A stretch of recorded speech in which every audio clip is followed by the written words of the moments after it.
Many of those very Democrats holding up the cabinet selections are now cheering on the former acting attorney general who was swiftly fired by President Trump overnight. The acting attorney general, Sally Yates, questioned whether the immigration order was lawful, telling the Justice Department's lawyers not to defend it. The White House then calling it betrayal, promptly firing her. That drama spilling over into the confirmation hearings for the next attorney general now. And ABC senior justice correspondent Pierre Thomas at the Justice Department tonight. The White House says she betrayed the Justice Department.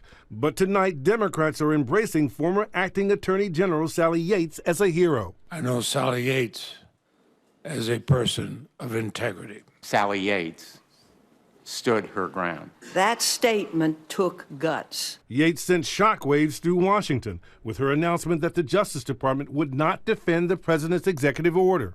In a dramatic letter to department attorneys, she questioned whether the immigration ban was consistent with this institution's solemn obligation to always seek justice and stand for what is right, adding she's not convinced that the executive order is lawful.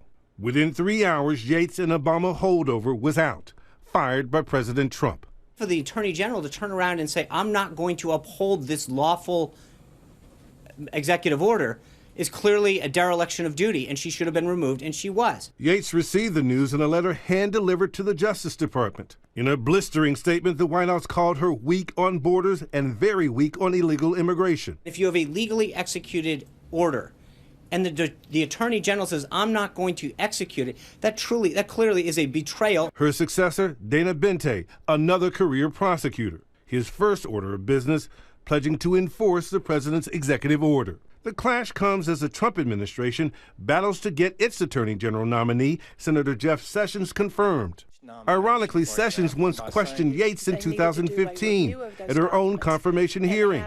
The topic, Justice Department independence. But if the views the president wants to execute are unlawful, should the Attorney General or the Deputy Attorney General say no?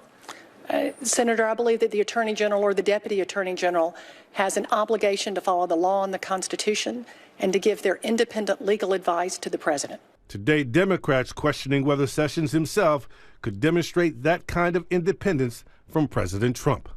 And Pierre Thomas with us live at the Justice Department tonight. And Pierre, the Senate Judiciary Committee was supposed to vote today on Senator Jeff Sessions, the president's pick, of course, for AG. But tonight, the Democrats are blocking that vote. The Democrats did block today's vote using a little-known procedural tactic. Republicans plan to try again tomorrow. One senator is calling his Democratic colleagues idiots and pathetic. Emotions running high, David. Pierre Thomas with us tonight. Pierre, thank you.